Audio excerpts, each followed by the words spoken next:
அனைவருக்கும் வணக்கம். பத்திரிகைத்துறை நண்பர்கள், ஊடகத்துறை நண்பர்கள் அனைவருக்கும் வணக்கம்.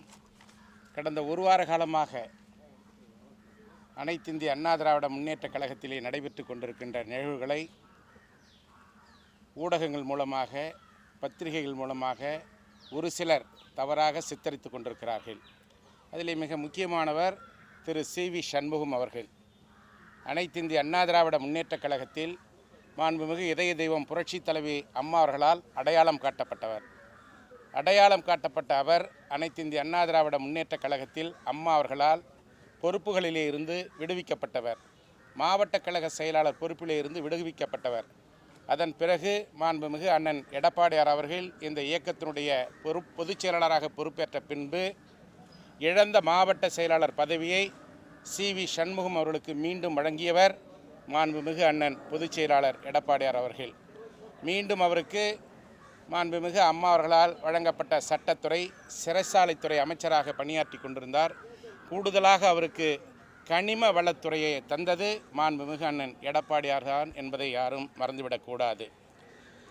மரியாதைக்குரிய கழகத்துடைய பொதுச் செயலாளர் அண்ணன் எடப்பாடியார் அவர்கள் கழகத்தினுடைய பொதுக்குழு உறுப்பினர்களால் 2665 பொதுக்குழு உறுப்பினர்களால், மாவட்ட கழகத்துடைய செயலாளர்களால், ஒன்றிய கழகத்துடைய செயலாளர்களால், நகர்கழகத்துடைய செயலாளர்களால் ஒட்டுமொத்தமாக பொதுச் செயலாளராக தேர்ந்தெடுக்கப்பட்டவர். மீண்டும் கழகத்தினுடைய 2,16,00,000 கழகத்தினுடைய தொண்டர்களால் ஒருமனதாக இயக்கத்தினுடைய பொதுச் செயலாளராக ஒருமனதாக தேர்ந்தெடுக்கப்பட்டவர். பொதுச் செயலாளராக தேர்ந்தெடுக்கப்பட்டதற்கு பின்னால் 2021ஆம் ஆண்டு நடைபெற்ற சட்டமன்ற தேர்தலில் திரு சி.வி. சண்முகம் அவர்களுக்கு விழுப்புரம் தொகுதியிலே இரட்டை இலை சின்னத்தின் சார்பிலே போட்டியிடுவதற்கான வாய்ப்பினை தந்தவர் மாண்புமிகு அண்ணன் எடப்பாடியார் அவர்கள். அதேபோல் விழுப்புரம் மாவட்டத்தில் இருக்கின்ற 6 சட்டமன்ற தொகுதிகளுக்கும் அவரால் பரிந்துரை செய்யப்பட்ட வேட்பாளர்களுக்குத்தான் மாண்புமிகு கழகத்துடைய பொதுச் செயலாளர் அண்ணன் எடப்பாடியார் அவர்கள் தேர்தலிலே போட்டியிடுவதற்கான வாய்ப்பினை தந்தார்கள். அந்த தேர்தலில் சி.வி. சண்முகம் உட்பட கழகத்தின் சார்பிலே போட்டியிட்டவர்கள் வெற்றி வாய்ப்பினை இழந்தார்கள். 2021ஆம் ஆண்டு தேர்தலிலே வெற்றி வாய்ப்பை இழந்த பின் நாடாளுமன்ற மேலவைக்கான தேர்தல் அப்பொழுது வந்தது. 30/6/2022 மீண்டும் நாடாளுமன்ற மேலவையிலே போட்டியிடுவதற்கான வாய்ப்பினை பொதுச் செயலாளர் என்ற முறையிலே சட்டமன்ற தேர்தலிலே தோல்வியுற்ற திரு சி.வி. சண்முகம் அவர்கள் மீண்டும் வாய்ப்பினை கேட்டார்கள். அதுவும் வற்புறுத்தி கேட்டார்கள். நான் நாடாளுமன்ற மேலவை உறுப்பினராக பணியாற்றுவதற்கான வாய்ப்பினை தாருங்கள் என்று பொதுச் செயலாளர் என்ற முறையிலே அண்ணன் எடப்பாடியார் இடத்திலே அந்த வாய்ப்பினை கேட்டார்கள். அண்ணன் எடப்பாடியார் அவர்கள் பெருந்தன்மையாக 30/6/2022 நாடாளுமன்ற மேலவை உறுப்பினராக அவருக்கு பணியாற்ற வாய்ப்பினை தந்தார்கள். அந்த வாய்ப்பினையும் அவர் பெற்றுக்கொண்டார்கள். அந்த பதவி சுகத்தையும் அவர் அனுபவித்தார்கள். மீண்டும் 2026இல் சட்டமன்ற தேர்தல் வந்த பொழுது விழுப்புரம் மாவட்டத்தில் இருக்கின்ற 6 சட்டமன்ற தொகுதிகளில் ஏற்கனவே அண்ணன் எடப்பாடியார் அவர்கள் அவருக்கு விழுப்புரம் சட்டமன்ற தொகுதியிலே வாய்ப்பு தந்தார், தோல்வியை தழுவினார். 2026இலே நடைபெற்ற சட்டமன்ற தேர்தலில் மயிலம் சட்டமன்ற தொகுதியிலே தொகுதி மாறி நிற்பதற்கு ஒரு வாய்ப்பினை கேட்டார்கள். அந்த வாய்ப்பையும் அண்ணன் எடப்பாடியார் அவர்கள் பெருந்தன்மையோடு அவருக்கு தந்தார்கள். அந்த தேர்தலில் அவரால் பரிந்துரை செய்யப்பட்ட விழுப்புரம் சட்டமன்ற வேட்பாளர், வானூர் சட்டமன்ற வேட்பாளர், திண்டிவனம் சட்டமன்ற வேட்பாளர் தோல்வியை தழுவினார்கள். இவர் மட்டுமே மயிலம் சட்டமன்ற தொகுதியிலே வெற்றி பெறுகிறார். இந்த மாவட்டத்திலே அனைத்திந்திய அண்ணா திராவிட முன்னேற்ற கழகம் தோல்வியுறுவதற்கு இவர்தான் காரணம் என்பதை நாங்கள் தெளிவாக சொல்லுகிறோம். அனைத்திந்திய அண்ணா திராவிட முன்னேற்ற கழகத்தினுடைய வளர்ச்சிக்காக எந்த விதமான பணிகளையும் மேற்கொள்ளவில்லை. தன்னுடைய சுயநலத்திற்காக, சுய லாபத்திற்காக இன்றைக்கு யாரை எதிர்த்து நாம் தேர்தலிலே போட்டியிட்டோமோ அவர்களோடு இணைந்து அமைச்சர் பதவி என்ற சுகத்திற்காக இன்றைக்கு இந்த இயக்கத்தை அழித்து கொண்டிருக்கிறார் என்பதை நாங்கள் சுட்டிக்காட்ட கடமைப்பட்டிருக்கிறோம். அனைத்திந்திய அண்ணா திராவிட முன்னேற்ற கழகம் என்பது நேற்று பெய்த மழையில் இன்று முளைத்த காளான் அல்ல. இது புரட்சி தலைவர் எம்ஜிஆர் அவர்களால் உருவாக்கப்பட்ட இயக்கம். புரட்சி தலைவி அம்மா அவர்களால் எஃகு கோட்டையாக மாற்றப்பட்ட இயக்கம். இந்த இருவரும் தலைவர்களுடைய மறைவிற்கு பின்னால் அண்ணன் எடப்பாடியார் அவர்கள் இந்த இயக்கத்தினுடைய பொதுச் செயலாளராக ஏற்று மிக சிறப்பான முறையிலே கழகத்தினுடைய வளர்ச்சிக்காக, கழக தொண்டர்களுடைய பாதுகாப்பிற்காக சிறப்பான முறையிலே செயல்பட்டு கொண்டிருக்கிறார்.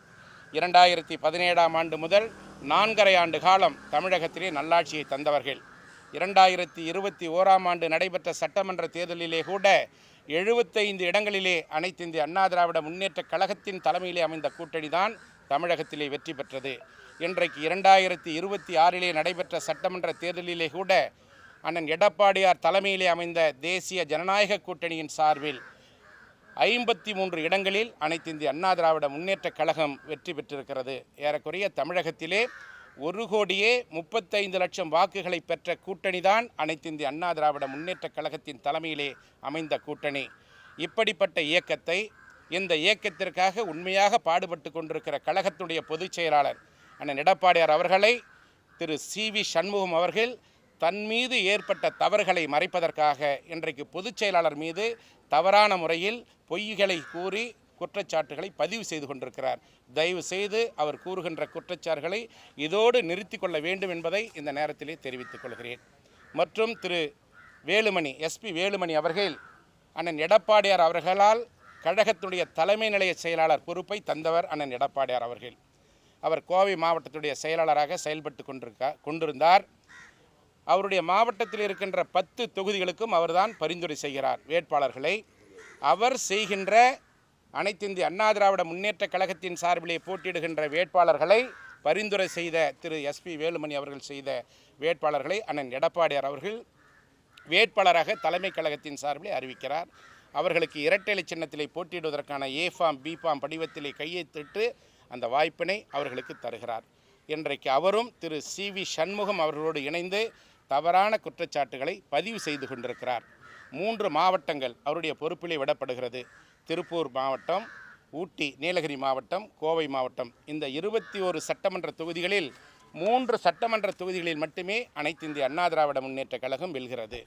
இவருடைய மாவட்டத்திலே, கோவை மாவட்டத்திலே ஒரே ஒரு சட்டமன்ற தொகுதியில், அதுவும் தொண்டாமுத்தூர் சட்டமன்ற தொகுதியில் குறைந்த வாக்குகள் வித்தியாசத்திலே அவர் வெற்றி வாய்ப்பை பெறுகிறார். அவர்கள் மீது ஏற்பட்டிருக்கிற குற்றங்களை, குறைகளை நிவர்த்தி செய்வதற்கு பதிலாக தங்கள் மீது சுமத்தப்பட்ட குறைகளை இன்றைக்கு பொதுச் செயலாளர் மீது இன்றைக்கு தவறுதலாக சுட்டி காட்டி கொண்டிருக்கிறார்கள். அந்த கூறப்பட்ட குற்றச்சாட்டுகள் அனைத்தும் பொய் என்பதை இந்த நேரத்தில் தெரிவித்துக் கொள்கிறேன். உண்மைக்கு புறம்பாக இன்றைக்கு தெரிவித்துக் கொண்டிருக்கிறார். அதேபோல திரு டாக்டர் விஜயபாஸ்கர் அவர்கள் இன்றைக்கு புதுக்கோட்டை மாவட்டத்திலே 6 சட்டமன்ற தொகுதிகள் இருக்கிறது. அந்த 6 சட்டமன்ற தொகுதிகளிலே கடந்த காலங்களிலே இருந்து இன்றைக்கு அண்ணன் எடப்பாடியார் அவர்கள் பொதுச் செயலாளராக இருக்கின்ற காலம் வரை அனைத்து இந்திய அண்ணா திராவிட முன்னேற்ற கழகத்தின் சார்பிலே போட்டியிடுகின்ற வேட்பாளர்களை அவர்தான் பரிந்துரை செய்து, அந்த பரிந்துரையின் அடிப்படையிலே அண்ணன் எடப்பாடியார் அவர்களுக்கு வாய்ப்பு தருகிறார். அவர்களும் அந்த தேர்தலிலே இவரை தவிர அனைவரும் தோல்வி அடைகிறார்கள். இன்றைக்கு தமிழகத்திலே அரசியல் கட்சியின் சார்பிலே போட்டியிடுகின்ற அனைத்து தலைவர்களும் வெற்றி வாய்ப்பினை இழந்திருக்கிறார்கள். குறிப்பாக அண்ணன் எடப்பாடியார் அவர்கள்தான் சேலம் மாவட்டத்திலே 7 சட்டமன்ற தொகுதிகளிலே அனைத்து இந்திய அண்ணா திராவிட முன்னேற்ற கழகத்தை வென்றெடுத்திருக்கிறார்.